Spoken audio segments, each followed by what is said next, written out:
Time now for Unstoppable Performance presented by Ram Trucks. We're now joined by Heather Dinich, HD. Really appreciate you hopping on with us on the kickoff on this Labor Day afterward Tuesday. Unstoppable Performance this weekend, Tommy Castellanos for Florida State really ran over the Tide for Alabama.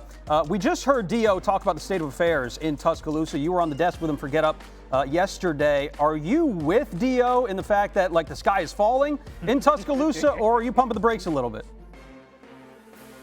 I think the sky is falling. I would agree with that. And it's because of how Florida State beat them up front on both sides of the ball. I mean, that's a real issue. Florida State looked like the SEC team in that game. Alabama could be a 4 or a 5 loss team this year if they don't get it together. They've got one of the top 15 toughest schedules in the country.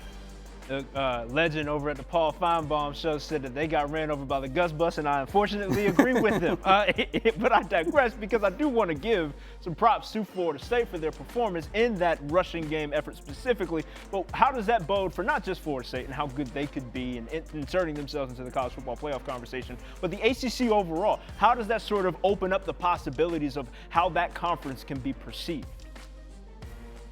Well, that was not a fluke performance, and that leads me to believe, at least after a snapshot, that Florida State is capable of contending for the ACC. I mean, when you look at the athleticism, the toughness, the want to win, the talent on the field, it felt like they have all of the pieces in place.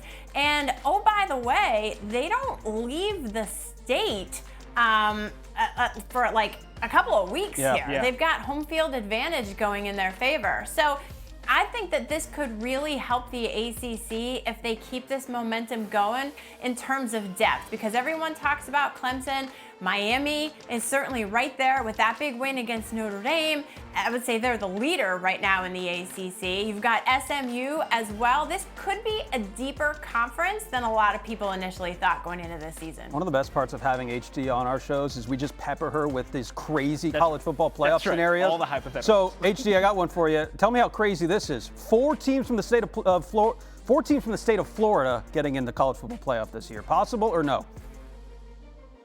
Absolutely possible. Look, if DJ Lagway stays healthy and they play to their capabilities, we could be talking about Florida. South Florida's win against Boise State in week 0 was real. That's significant for the group of 5 conference champion hopes. And then you got Florida State we're talking about, and Miami's win against Notre Dame was, to me, that was the first real playoff statement win under Coach Mario Cristobal. So I love these scenarios in week 1, guys. I love it. But I love that question too, because the Sunshine State has been down. Yeah. But if Florida is up, if Miami is up, and if Florida State turns the corner, and you've got South Florida in the G5 hunt, but South Florida plays Miami and Florida, so we'll learn a lot about them in the coming weeks. I just love the concept of both Florida State and Miami both being good. We saw it on SVP Sports Center last night. That hasn't happened. Those 2 teams haven't been 10-win programs